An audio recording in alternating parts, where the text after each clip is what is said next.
Welcome back, ladies and gentlemen. This is the Q&A show on Inside the Birds platform, the YouTube channel. I am one of your co-hosts. I'm Jason Avant. I'm here with my main man, Quintin Mikell. Q, say what's up to the people.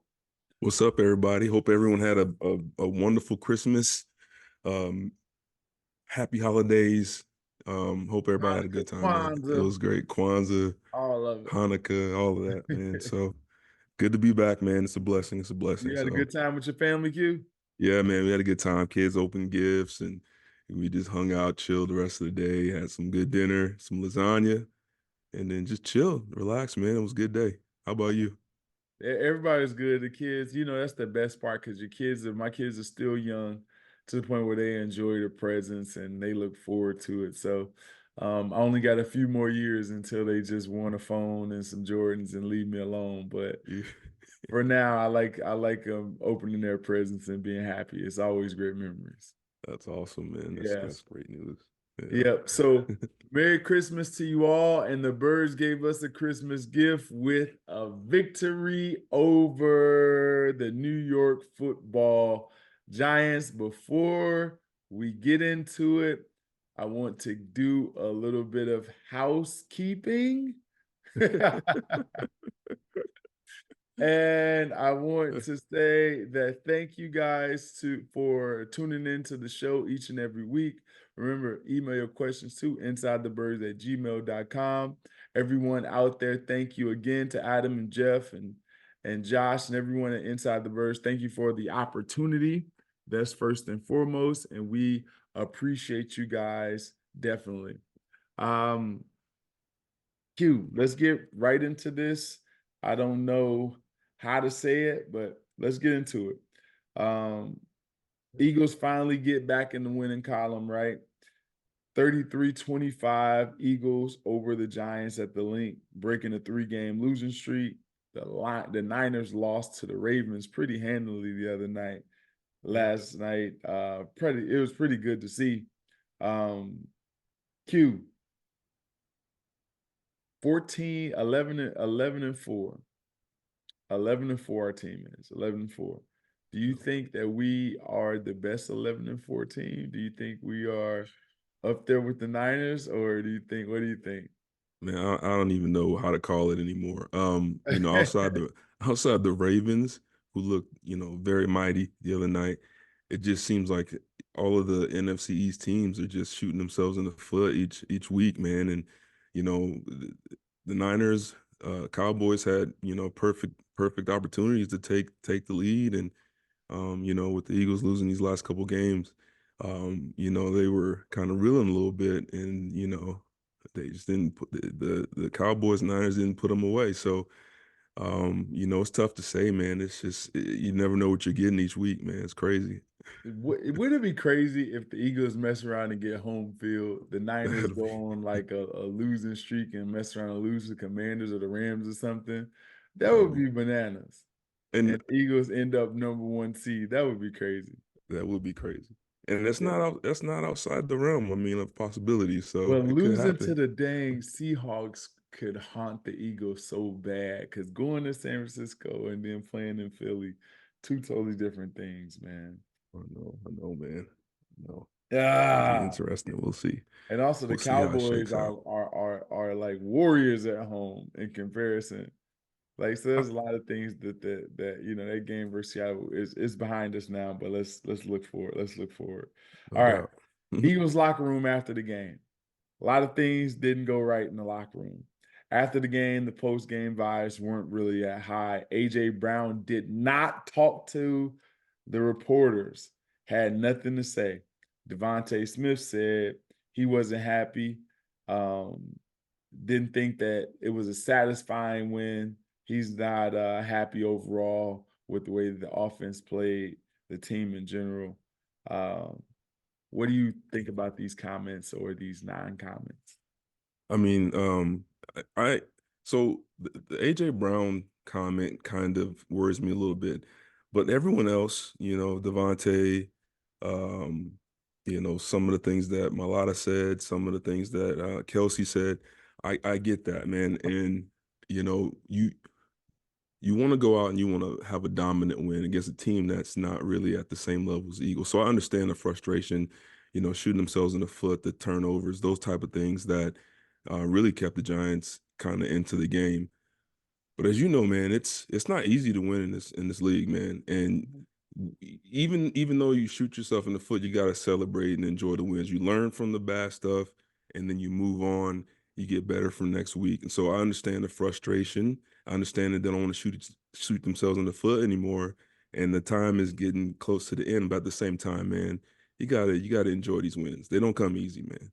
They don't come easy. I'm just perplexed on AJ like not talking to the media, doesn't have anything to say. Like, I don't know if he's getting frustrated with the city, and the narrative that the city has is that, Jalen is pressing too hard trying to get him the ball and things like that. So I don't know if he's being upset about that, but he had 6 catches for 80 yards. He dropped 2 passes that would have put him over 100 yards again, right? He had 11 targets, by far leading everybody in targets. So it can't be that.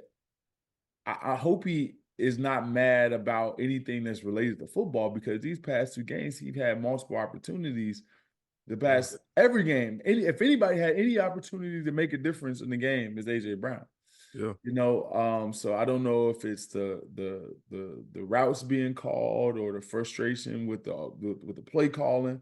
I don't know what it is, but you got a lot of opportunities. 11 targets in a game. Yeah. Man, I wish I got 11 targets a game. I would have caught 8, 9 of them every game. I mean, I Right? went through the stats over the last few games. He had 11 targets against the Giants, 10 targets against Seattle, 13 targets against Dallas, 13 again against San Francisco, and 9 targets against Buffalo. Now, I did notice the last time he scored was against Buffalo. So Yeah. maybe he's a little frustrated. He's not getting the ball in the end zone, in the red zone area. Maybe that's adding to his frustration on top of, all the other things that are, transpiring on the field. But I don't know what more you want, man. I mean, team's Man, winning, they're back on track. well, team won, but here's the thing: like, you got a lot of opportunities. He's had a lot of opportunities to affect these games, and he's put the ball on the ground these Yeah. last few games for sure. He's put the ball on the ground. And another thing is that you can control touchdowns. You may want more red zone targets, but if you get 13 targets in the game, 11 targets in the game, bro, you can take one of them to the house. Yeah. I know Deshaun was averaging something like every 6 or 7 times he caught the ball, it was a touchdown. That's crazy. You know what I mean? That's how it was. Like, when you're a playmaker like that, we had to get you the ball a certain amount of times. And you got to do a better job of uncovering all the time. Not sometimes, all the time. You're the number one guy. You got to beat their best guy. And if you look at all those targets, he's catching 60% of them. Yeah. For a number one guy, that's not great. A Yeah. 60% quarterback completion percentage is not great. Start getting in the 70s, 75, 80. I remember one year, what was it? Robert Meacham. Robert Meacham one Oh, yeah. year, when that year, maybe the year before they won the Super Bowl or the Super Bowl year, Robert Meacham completion percentage was like 92% for the year, I think. Wow. His I didn't know complete that. for the year. That's impressive, man. That's It was he unbelievable. was a baller. It was Yeah. unbelievable for that year. He was crazy. But what I'm saying is that that's not realistic. What I'm saying is that, but it is realistic for you as a number one, you that guy, to catch 75, 80% if you that dude. Mm-hmm. Yeah. Yeah. So I that's don't know. something, like, instead of whatever frustration Brian Johnson, Jalen Hurts, play calling, whatever it is, that what I'm saying ultimately is there's a lot that AJ Brown can affect. That's all I'm saying. Yeah. Not saying that he's not a great player. He's a great player. There's more that he can add to the team by uncovering at a higher percentage and making the most out of his opportunities, and not taking for granted that he's getting the ball 10 or 11 times a game. Yeah. Yeah. There it is. Yeah. That's what I'm saying. All right. All right. All right. So now we kind of already kind of hit this one, but what do you think the overall vibe is coming out of the locker room? I Is it thought a they were good thing or? I thought that they were happy that they won the game. I thought that they didn't step on the Giants' neck. They had an opportunity, and again, Q. How many times do we say it? Do we say we got to believe that this is the team? I can't Yep. just say, man, all they got to do is not run into the kick returner. All I got to say, we just don't need Jalen. We need Jalen to read the play right and not throw the pick six. Mm. Oh, we need him not to jump off sides in this situation, so they'll stop a drive. Oh, we need him to be able to for Jalen to pick up the blitz quicker. Wink Martindale blitzes 45% of the time. He zeroed him like 3 times in a row at one point and caught him off guard 3 times in a row. Yep. Like, how does that happen?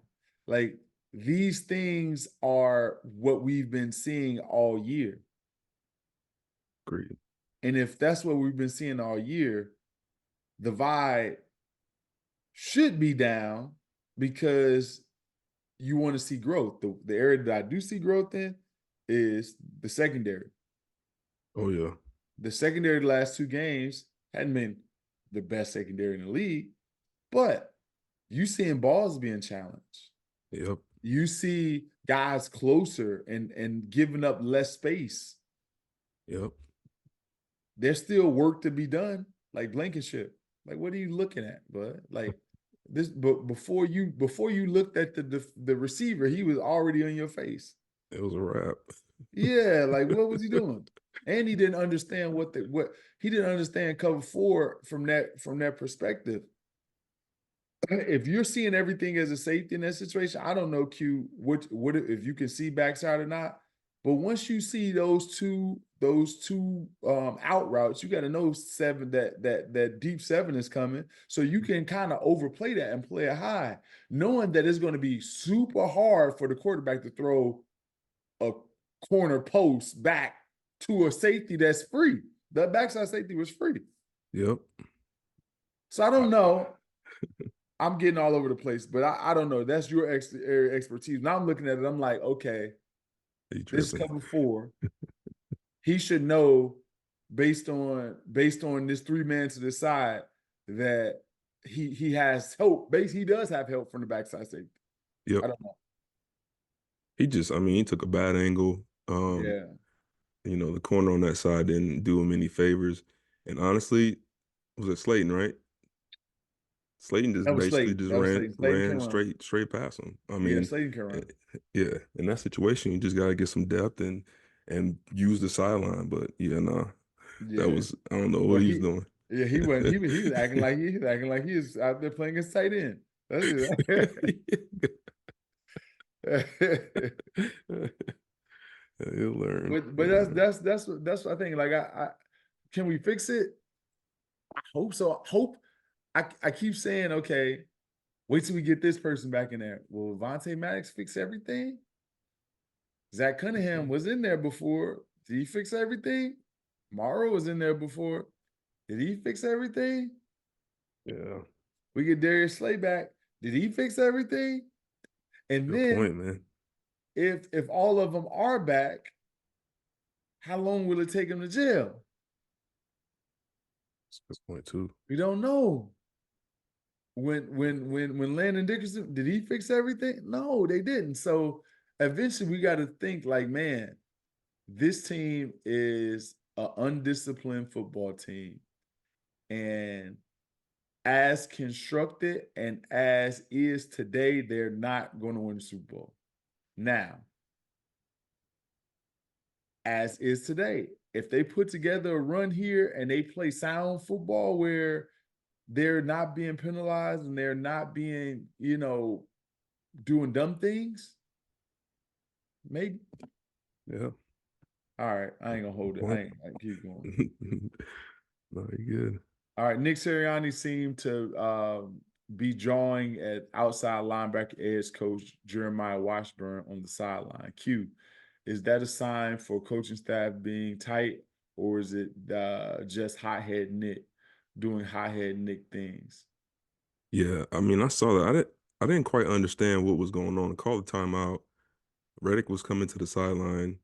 And I'm assuming hopefully Reddick wasn't trying to pull himself out the game. I thought he was just trying to talk to Washburn. And I don't know, just Nick just going off yelling. It didn't really make sense. And I saw, there was a couple of interactions on the sidelines, Devontae's trying to play peacemaker. Like the whole thing just was really, really odd. And, there's something to be said. Okay, so I like Nick. I think he's a good motivator. I think um, he relates to the players.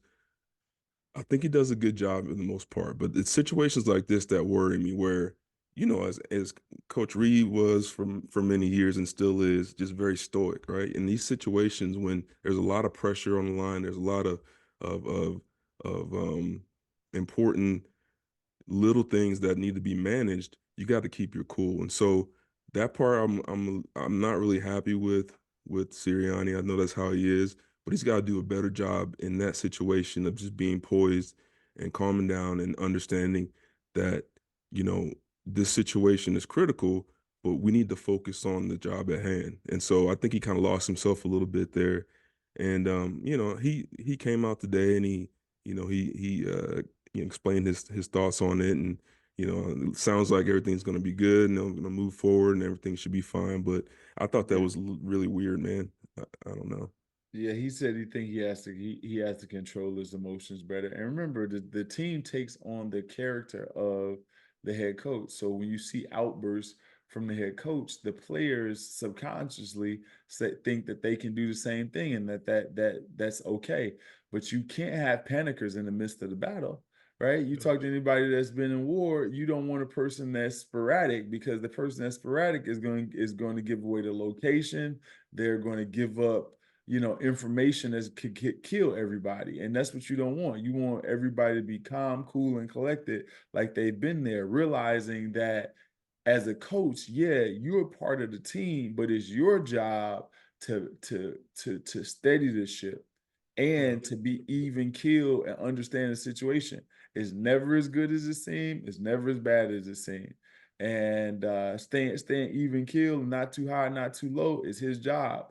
And yes, he's an emotional coach, but sometimes your emotions can be seen on your face. There's times when you suck as a team, but your head coach is out there like, yo, y'all got this. Like, and you can take on his confidence because he believes.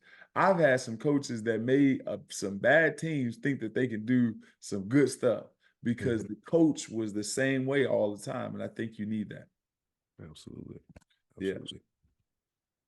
All right. So next topic, where we at? So Yeah. overall, the Eagles won. Had some sloppy turnovers. The fumble with Zacchaeus, we talked about that. The pick six with Dallas. I didn't realize this, but they got 23 giveaways. They're 10th most in the NFL. I didn't realize that. Oh yeah. Oh yeah. They're in Um, the bottom. it's crazy. 13 more than they had last year. Give your Hmm. perspective on these turnovers and like the late defensive breakdowns and took some kind of luster off the win.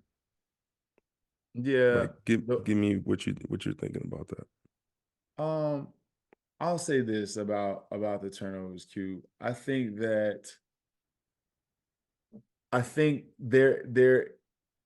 can you fix them? I believe that you can fix them. However, um, when you don't have linebackers on the field, like for an example, Zacchaeus is the tackle on kickoff return. He's the outside guy, right? Yeah. Or wing tackle, whatever you want to call him. Yeah. He has to go down and block Isaiah Simmons, which is a linebacker that runs a 4.39, 4.4, 140. That outweighs him probably about 35 pounds. You just don't have the personnel out there, enough bodies to do that. It's like you don't have receivers that are big as me out there to try to go out and block a dude like that. I could do that.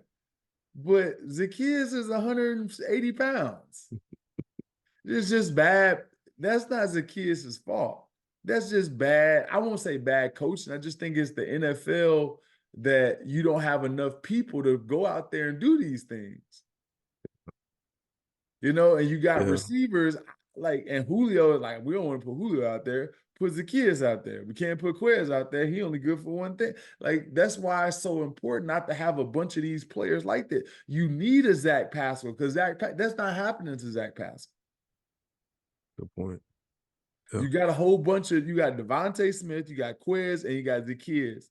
You got 3 dudes that are light and 4, Britton Covey. You got 4 dudes that are super light. You got 2 dudes that are big. One's your star, you don't want him doing this, and one's an OG, and you don't want the OG doing it. So now you got these little dudes blocking big dudes, and that's what type of thing. That's type of thing that happens. Yeah. It's eventually going to get you. So that wasn't Zacchaeus' fault. It wasn't Boston Scott's fault. That's just Yeah. the game and where we are in the NFL. And is that you think that's because we have so many injuries at the linebacker? Because usually linebackers are on that front line. Those Yeah. guys, backup running backs, usually those guys are the ones that are blocking on the front line there. Yeah, you may have DBs. It's usually like safeties, big receivers, tight ends, running backs, because you can't use all linebackers because linebackers can't be everywhere, right? So Yeah. you need different body types, and I think that the Eagles have 4 body types that are very small and slender, and it doesn't help you on special teams because all 4 of those guys won't be the main guy on offense. Got you. You get what I mean? Yeah. So you got Quez that's no use on special teams, and he's third. That's unheard of. And then you got Zacchaeus that is really no use on special teams because he's so like those dudes are like maybe Zacchaeus and Quez can help out on Gunner. Mm-hmm. Maybe that's what other use do you see them having besides that? Yeah, that's a good point. What Yeah. I'm saying with Gunner, you guys, is the punt. Like when the punter punts the ball, the dudes on the outside that goes down and try to makes the receiver fair catch it. Yeah. The first guy's out there on the outside. Zacchaeus called a fake punt, a couple weeks ago. Like that's it. Anywhere else, they're no good. So I don't blame that. I don't blame that on Zacchaeus. I don't blame that on Boston Scott. That's just one of those things that's going to happen eventually. Hopefully we can get, some linebackers back, but a receiver had to be down too. I don't know. Yeah. Well, Julio got to do it. Yeah. And Julio ain't doing it. Yeah. You know what I mean? So that now I beat that a little bit too far, but I wanted to explain people what happened. Like a receiver, a smaller body got bullied back into the returner. That's what happened.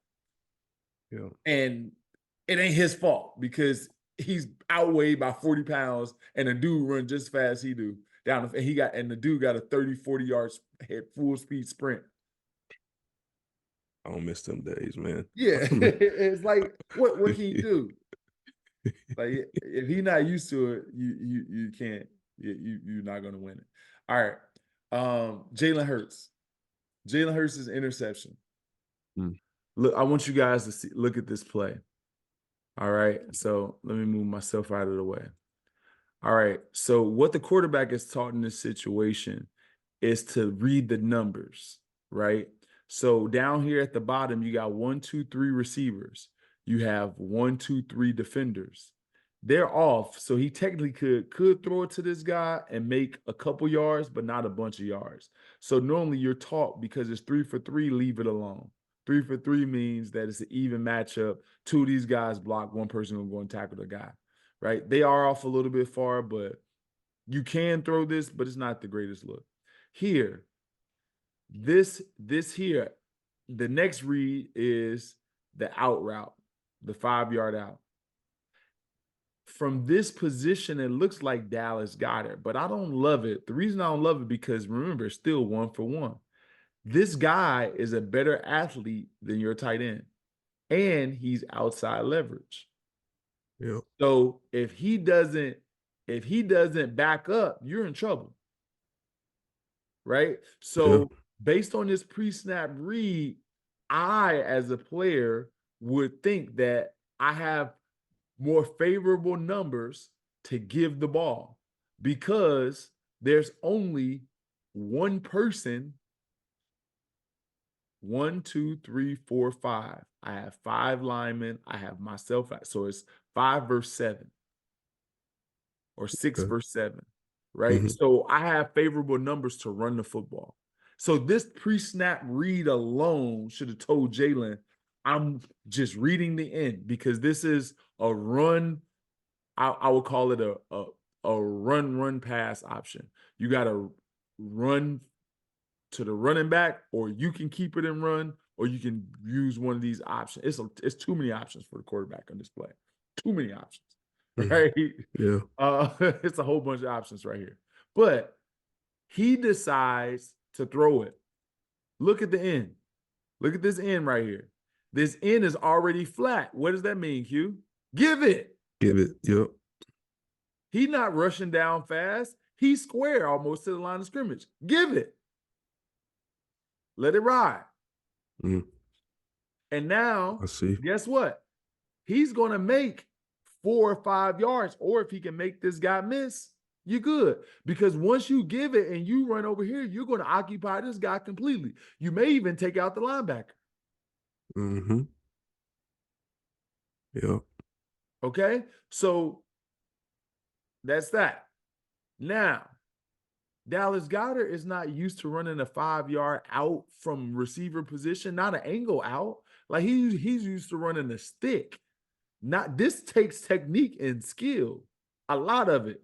You can't just be a dude to just do this, right? Because this is a speed out, which takes a lot of agility and light on the inside of your feet, and you're angling it to do it. It's an angled speed out. It takes a lot of athleticism. And because the tight end is doing it, and it's on the cornerback, that's like, dude, it's tight end. I'm not respecting it. I'm not going backward. Just gonna sit on it. He Oh, yeah. slips because he's not used to doing it. But this could have been eliminated pre-snap. I understand what Jalen was doing. I understand kind of, but you got to understand who it is. KYP personnel and know the other team's personnel. Mm. I like Okay, that, man. Good breakdown. and then this one, why horse collar? Why? Yeah.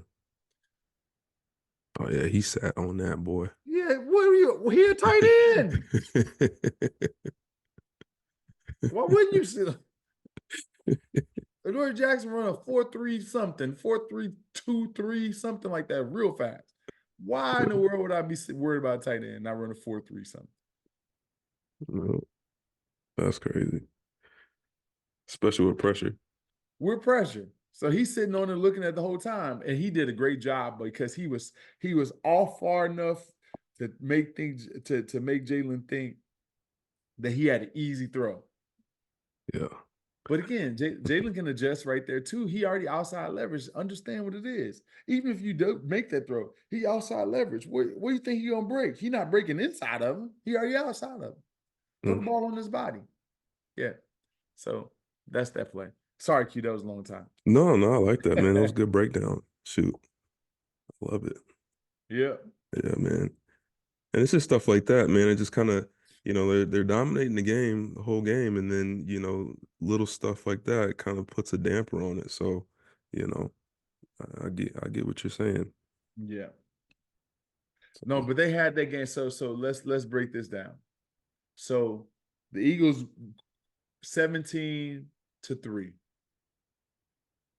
Mhm. They are moving down toward the field, toward the end zone, right before the half. They get hit with 2 0 blitzes, right? The first 0 blitz, Jalen didn't recognize the 0 blitz. You always lose to the outside guy. It was a corner that came in. Devontae Smith was open. He could have threw it to him. The second time it was 0 blitz, which is the next play, but they dropped out 2 people, but it was 0. You still count that as 0, no matter who dropped out the line of scrimmage. Everybody in the back end is still playing 0. There's no safety in the middle of the field. Even though they drop out, it's still 0. There was no outlet for him to throw the ball. So he ran around the edge and ran down the sideline and didn't step out of bounds. If he had stepped out of bounds, it would have been 11 or 12 seconds left on the clock. And third down, he had one more option to be able to throw the ball in the end zone. And if anything else, you still get the 3 points, make it 20-3. But you had an opportunity to make it 24-3. And with Jalen's bad decision making, that happened. Yeah. Love it, man. Getting the breakdown, man. Yeah. Yeah. All right, Critical, man. yeah. Critical errors right there. All right. So let's get into this Manscaped read, and we'll get you on the other side. All right, here we go. Step into 2024 with confidence, thanks to Manscaped, where resolutions are met and hairs are neatly kept. As the new year approaches, why not make self-improvement a breeze by keeping your body well groomed? Introducing Manscaped Performance Package 5.0 Ultra, the ultimate all-inclusive kit designed to help you feel clean, cut, and confident as you should. Featuring the powerhouse Lawnmower 5.0 Ultra, this next generation trimmer ensures precision and ease when tackling your toughest hairs. So kick off 2024 with a trim above the rest and use code Avant at Manscaped for 20% off and free shipping.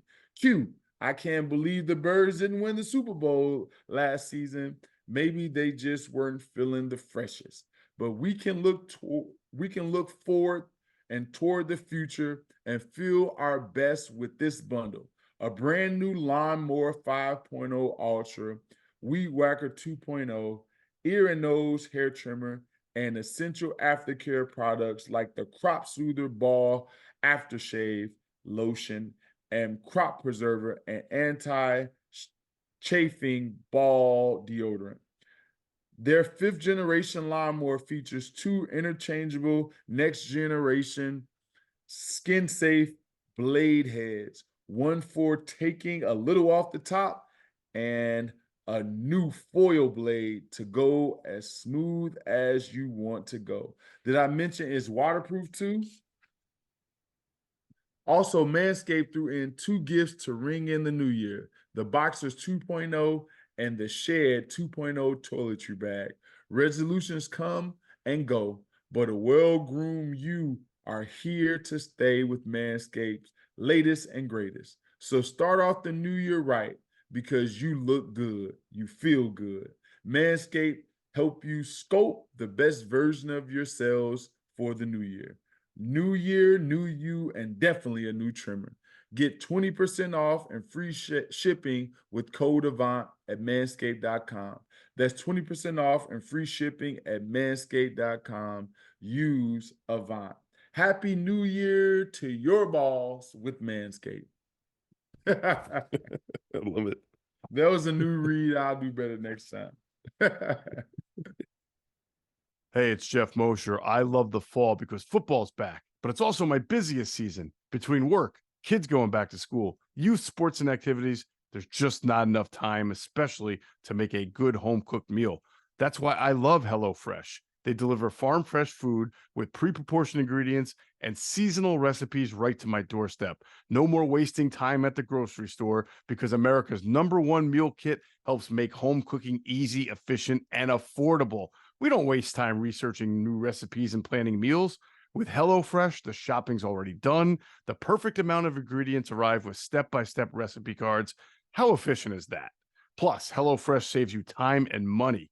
HelloFresh is 25% less expensive than takeout, so you'll get a home-cooked meal without digging deep into your wallet. Don't forget about taste and selection. HelloFresh makes food for meat lovers, seafood lovers, vegetarians, and those who love variety. My personal favorites are the spicy Creole stew and pecan-crusted trout, 2 dinners my whole family enjoyed, and we actually had time to sit down together and eat at the table.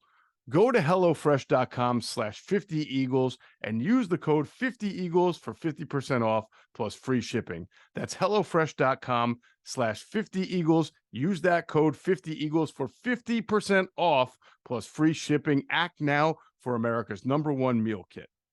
All right, here we go. The Eagles operated from the pistol formation quite a bit. Give the defensive perspective on why that might have made it difficult for the Giants to stop the run game. Yeah, Wink Martindale, defensive coordinator for the Giants, he's like you said, he pressures 45% of the time. Mhm. He's got all these unique, different type of pressures. Um, you know, zone pressures, zero pressures, and all that stuff. All those different looks and those different coverages, they all start with understanding where the offense is aligned, understanding where the back is, where the tight end is, and what that does by being out of pistol. And they also went on the center a little bit more too, with the back at the home position. What that does is it makes the defense play more honest. It forces them to align and play at least pre-snap, more of a disciplined defense. You can't just automatically assume that you're going to get zone read off one side once the back is offset to that side. So it creates it's a situation for the defense to play more honest and then have to play post snap instead of getting everything lined up pre snap. So I thought it was a good job. I thought the game plan was smart. I think they ran the ball well. It looked like the run game went a little bit more to like towards what they used to do last year. More Mhm. traditional run game, less gap schemes, more traditional zone run, some counters and stuff like that. So I thought the game plan was really smart. I like the addition of the pistol. I like the addition of being under center, play action, pass, deep shots early in the game. I thought it was good. Mhm. I agree. So I agree with yeah. you. Good job. Yeah. Let's All right, see. this next one. That's on you. Okay.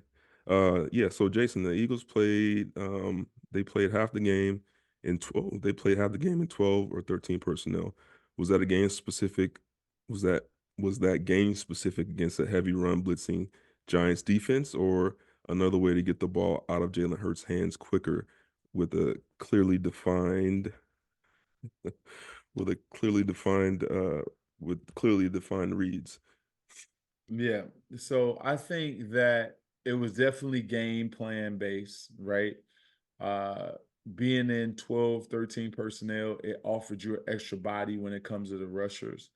And it also is something that Wink doesn't like to blitz out of. And he didn't blitz until I want to say he didn't blitz heavy until maybe the third possession. Yeah. The first two possessions, because the Eagles were balanced, it was something that they realized the Eagles located and were able to recognize that, hey, they don't blitz as much when you get into 12 and 13 personnel. So they're able to use it a lot earlier in the game in order to get a lead. They got a 10-point lead before they made adjustments to it. Right. Mm-hmm. So, with that being said, then Wink started to make his adjustments, started running blitzes in it, and then they went to 11 back to it because they had made the adjustment.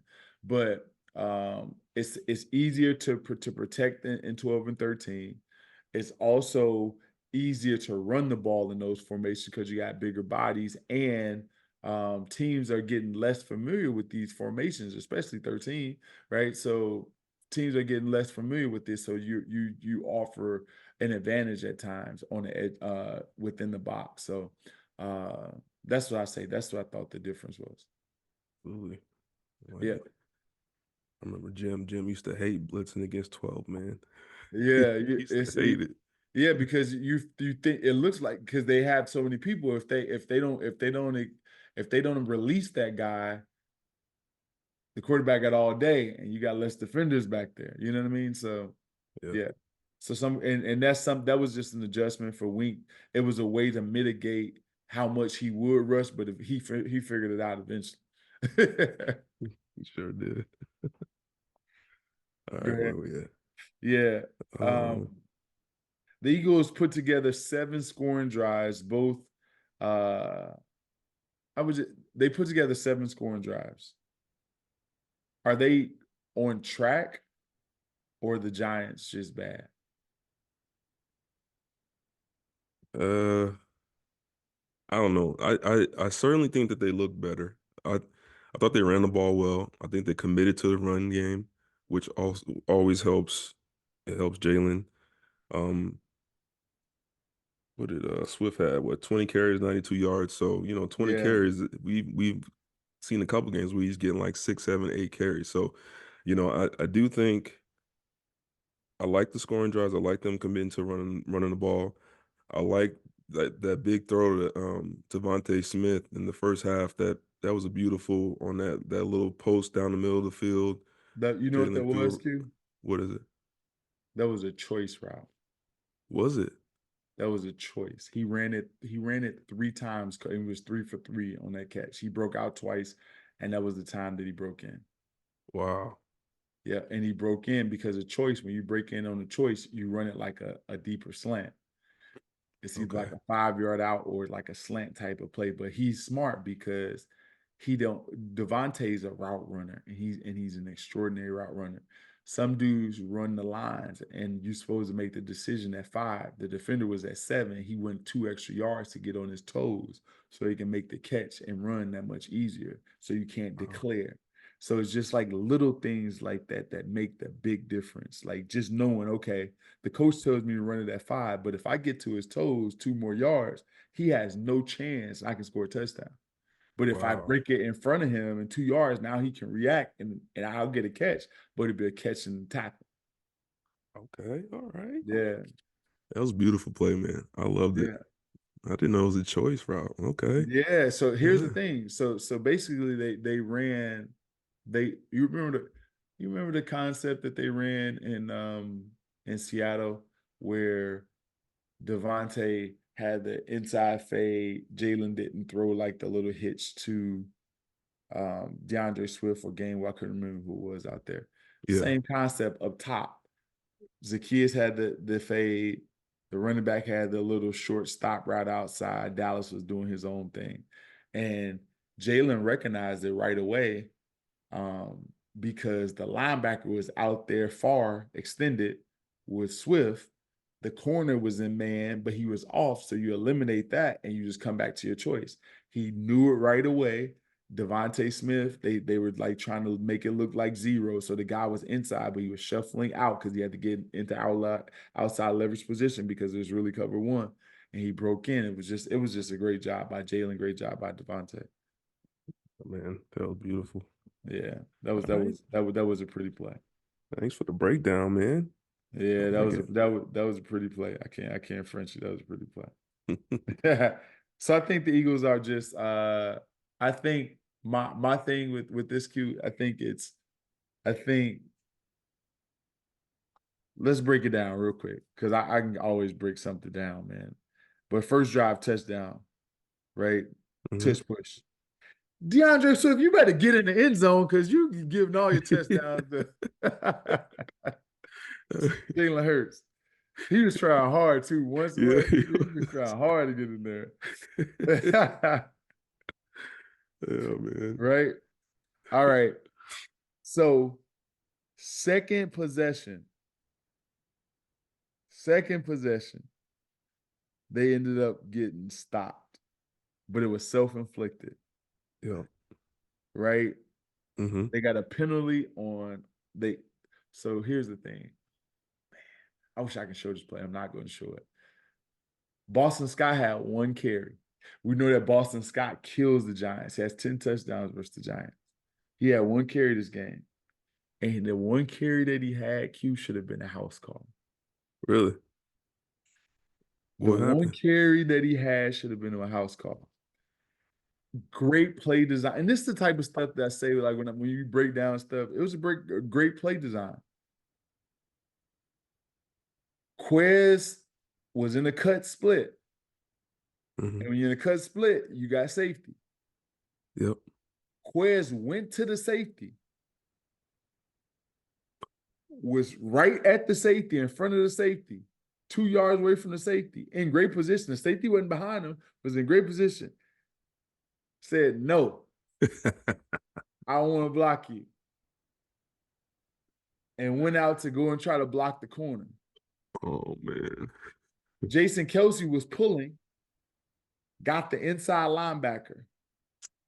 Mm-hmm. The other running, I think DeAndre Swift for it. I think they may have been in Pony. Pony. Went up to go get the cornerback that was on Quez. But Quez ended up leaving the safety. Oh, man. But he should have blocked the safety. It was right in front of him. And if he blocks the safety, DeAndre Swift doesn't stutter his feet. And Boston doesn't stutter. And there was literally nobody on that side. There was nobody on that side. I was like, oh, snap. I'm pretty sure they showed that in there. But like, you guys go back and look at that play. Boston Scott had one carry, and that one carry should have been a house call. Oh man, I feel bad for him now, man. Oh man, he had one carry, should have been a house call. So that was the third series. Like you go on. So here's the thing. That was laden by mistakes. The next play, they got a penalty.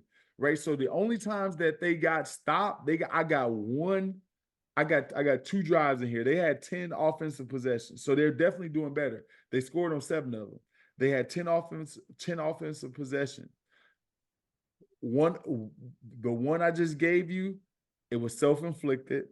They had another one that was self-inflicted. I would say that one was Brian Johnson. It was it was their 4th series. It went like they were 3 and out. Tackle for loss, pressure, and then another blitz pressure. That was just, I call that Brian Johnson just not being prepared in that situation. Right. Yeah. So that was one possession. And then the third possession that they had that was bad was self-inflicted as well. So getting there. We're getting there. 7 out of 10, that's better.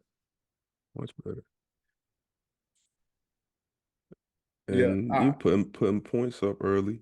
Yeah, getting the lead. Up. So, you know. Yeah. Yeah, it's getting there. It's getting there. All right. Let's go. All right. Make sure you guys check out Launch Trampoline Park in Deptford, New Jersey. Launch Trampoline Park, Deptford, New Jersey. Come by, check your boy out. Deptford, New Jersey, Launch Trampoline Park. 2, Matt Patricia. Are you impressed with Matt Patricia? He blitzed 5 times, just 5 times, after only 2 in Seattle. What's your viewpoint on the strategy? That type of thing. I mean, you know me, man. I'm a pressure guy. I like, coming after him. But I will say this: I think the defense is getting better. I think, the back 7. I mean, last week against this. Now, the Giants aren't world beaters, but what I love, like you said, guys getting closer to the ball. Shaq Lawson's dropping into the taking away the passing lanes. They're communicating. They're playing physical. If there's the quarterback throws a swing route, I see 6, 7 guys flying to the football. So from that point of view, I think he's doing a great job. I think he's getting these guys ready to play. I think he's teaching them all the little things. I think they're starting to learn all the little ins and outs, the little things that make a defense, more dangerous. Now, I would love to see more pressures, but I don't think that's his thing. I don't remember anyone really besides maybe Romeo Cornell from that Belichick tree that's big in the pressures and blitzes and stuff. And so I just think that's just who he is. I think that's his style. And it seems to be working. Obviously you coming down the stretch, we're gonna be seeing teams like, the Niners and Dallas, and they attack the middle of the field, they attack the zones, they, horizontal passing game all over the place. And so they're actually starting to get good at what the teams that we're about to see, hopefully in this playoff run, what they do best. And so I'm okay with it. I'm happy with it. No need to pressure if you can cover and you can drop in zones and guys are getting better. So I'm fine with it. Here's my thing. I think that you have to build this team up. I don't think you can blitz until you're assignment pure. Good point. Yep. So I think that we were blitzing and doing stuff, and we didn't really know our assignments before. So I think that Matt Patricia is teaching them how to play defense the proper way. Get all your assignments down, and then I'll trust you to blitz. I'll trust you with more stuff once you understand the nuances of the game. But let's get these few concepts down, perfect them, understand where the holes are, where we're weak at in these. And then when we blitz, now you can understand it more. You have a full or better picture. The one area that I think we got to improve in, Q, and I disagree with you in this area, I don't think we're physical when it comes to receiver screens. I thought I made a note when I was watching film. Defense give up too many yards on receiver screens. They give up too many yards. Like, I'm talking about 3-by-1. It's a cluster of receivers over there. There ain't nobody over there getting physical and making people not want to do it. That's fair. But I do think they're getting better. I think they're getting better at it. I'm not saying they didn't, because they did it. They did it in the Giants game early and got 3 first downs on it, and then later on they stopped. They didn't get as many. So that was progress. I'm not saying they are, but I'm saying the same thing happened in Seattle. It happened 17 million times versus 49ers, right? Yeah. So it's something that other teams see on tape that keeps coming up, and so we have to have some dogs out there that's going to say, you know what, nah. Marlon Humphreys the other night, keep running that screen if you want to. I'm gonna tag somebody.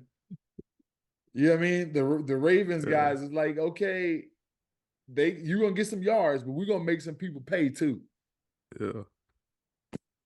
That's what I'm saying. So you're gonna need somebody that's about action in there. I did like this adjustment though, Q, and I don't know if I'm peeking too soon right here. James Bradbury was playing on the tight end. Yeah. You saw that? Mm-hmm. In key situations, especially when they're playing man-to-man. Yeah. I like that. I like it too. Yeah. They're smart. Got big body. Slower athlete. Well, Waller's still, he's still pretty Waller good. still can run. But yeah. But he still should win that matchup. And he did for the most part. Absolutely. You know, so I thought that was a good wrinkle, and he could be a tight end cover guy. You know something else I saw too that I like, and that will put them in dime. Yeah. I also saw Nolan Smith playing a little bit of Mike. You know, he's a guy, I think they're still trying to figure him out. I think, he's got to work on his pass rushing moves, but talk about a guy playing Mike Backer in these certain situations. He's athletic enough. Once he starts to understand where he's supposed to be and get in the passing lanes, he might be someone that can make that move to a linebacker position for the rest of his career and do pretty well because of his athleticism. Yeah. So we'll see. We'll see. Let's see. Yeah, we'll see. It's a lot of moving parts. Gotta think outside the box, man. Yeah. Why aren't the Eagles as stout against the run as they were in the first 8 weeks? Anything new? What are you seeing? I mean, to me, the biggest thing is everybody was throwing the ball earlier in the year. They didn't need to run it because they was just tossing the ball up and down the field. I think, I think teams are committing to the run now. I think, this group, this defensive front is, they're getting, a couple of those guys are getting older, and so you got a weird dynamic where you got some guys that are older and you got a lot of young guys that are still learning the game, and so that kind of mixture. At times it's kind of created, a little bit of issues there. But again, man, I can't really put my finger on it, but other than to say that, teams didn't have to run the ball earlier in the year. All they had to do was throw the ball. So, it's I don't think I don't think what did let me see. Let me look at the stats real quick. Yeah, I'm looking for Saquon was 23 for 80, 3.48 yards a carry. I don't think that was a bad night. I mean, I don't know. What do you think? I'm just trying to figure out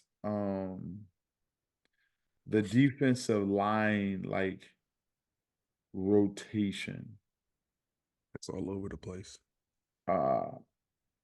Yeah, I just be trying to figure that portion out. I wonder what goes on. Like, for an example, this past game, Fletcher Cox, 46 snaps, the most on the defensive line, the interior defensive line. Mm-hmm. Jordan Davis, 32 snaps. So Mm-hmm. Fletcher has 14 more snaps than he does. Milton Williams, 24 snaps. Jalen Carter, 21 snaps. That's crazy. So Fletcher is playing double the amount as Jalen Carter and less than Milton Williams.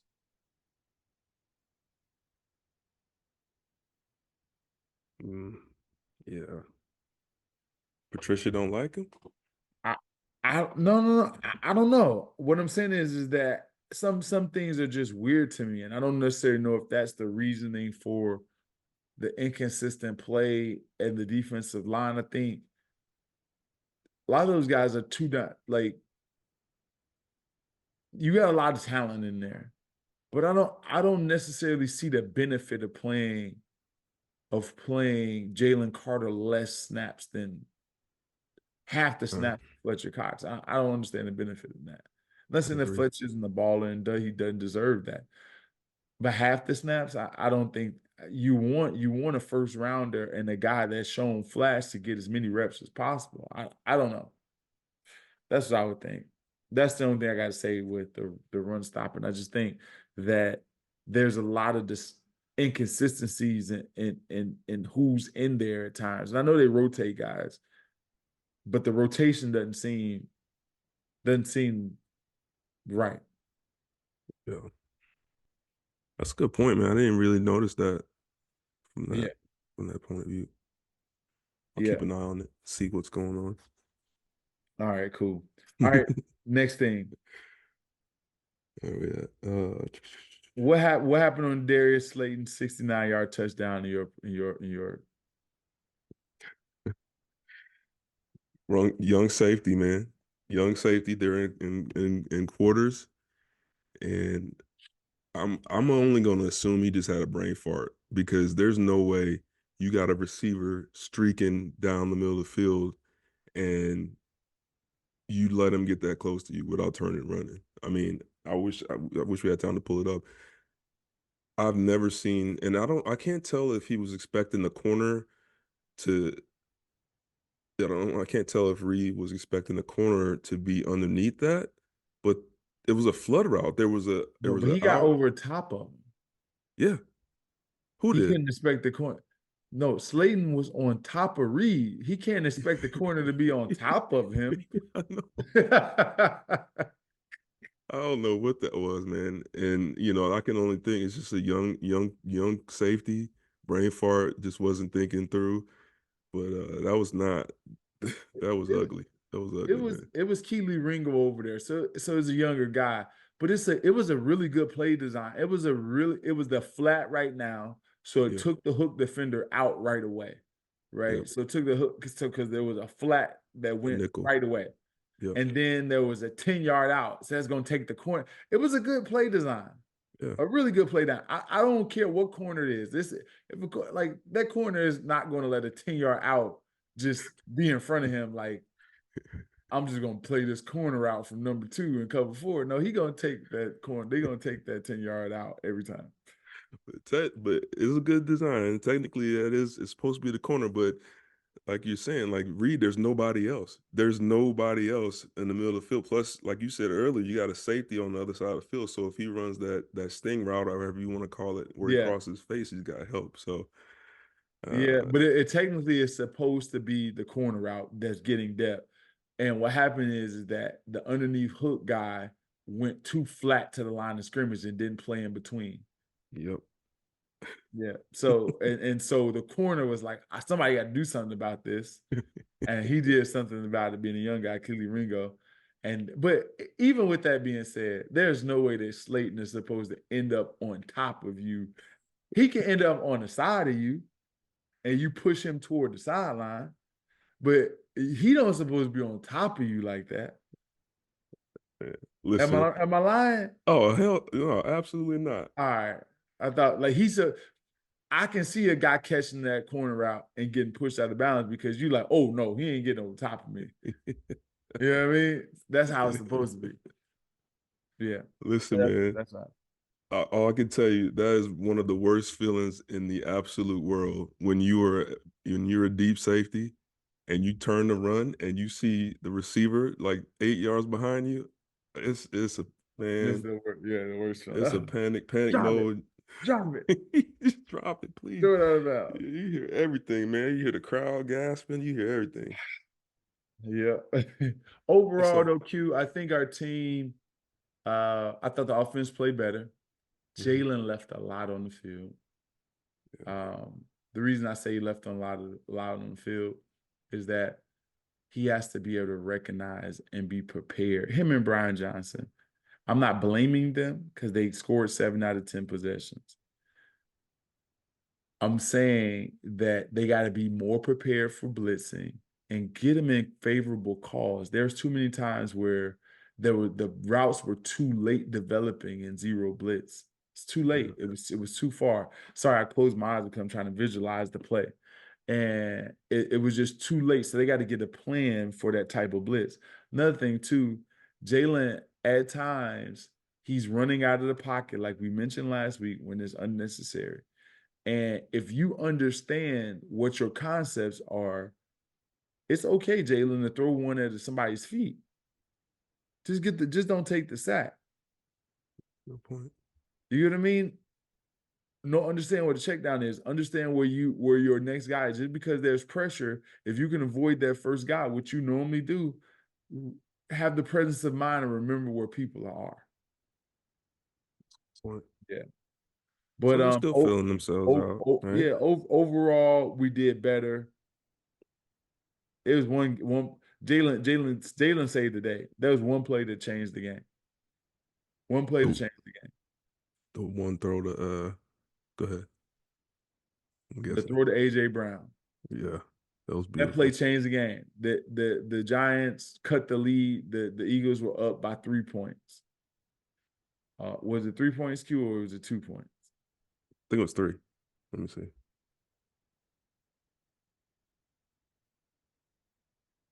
Maybe no. I think It was maybe they cut it to 5. Something along those lines. 2, 3, or 5. Something along those lines. But they roaring back. I think it was 20-18. Yeah, you're right. It was 20-15. Yeah, 20-5. Yeah, something like that. They cut it. The Giants cut the lead, and first play, it was a negative play. The second play, it was a penalty. The third play, it was a penalty. They ended up in 3rd and 20. And Jalen Hurts normally, when there's any type of pressure, he scrambles to his right, he does the long lap around the edge. This time he climbed the pocket, avoided the pressure, keeping his eyes down the field, ran up in the pocket, caused a few defenders to think twice for just a second. Isaiah Simmons being one of him, stopped his feet for a second, able to get the ball up over the top to A.J. Brown, changed the complexion of the game because all the momentum was the Giants in that situation. That was a great play by Jalen Hurts. Absolutely outstanding play. That was the 2022 version of Jalen Hurts. And we want to see more that Jalen Hurts that's like that. Absolutely. Yeah. That play came to my mind. I want to explain it. It was a great breakdown there. That was a great play. Yeah. It's like, it's there, man. He still got it. It's still there. He's just got to, come on. It's time. It's time. Let's go. Hopefully, if anybody can do it, it's Jalen Hurts. I just hope the team can. It's just hard for me to believe that they can just all of a sudden just turn it on and be disciplined. Because remember, the Eagles aren't secondary wise and linebacker wise. They're not as talented as the upper echelon teams. But everywhere else, the team is super talented. But now, when you're not as talented as before, you can make it up if you're super disciplined. Yeah. So we need to be disciplined. Absolutely.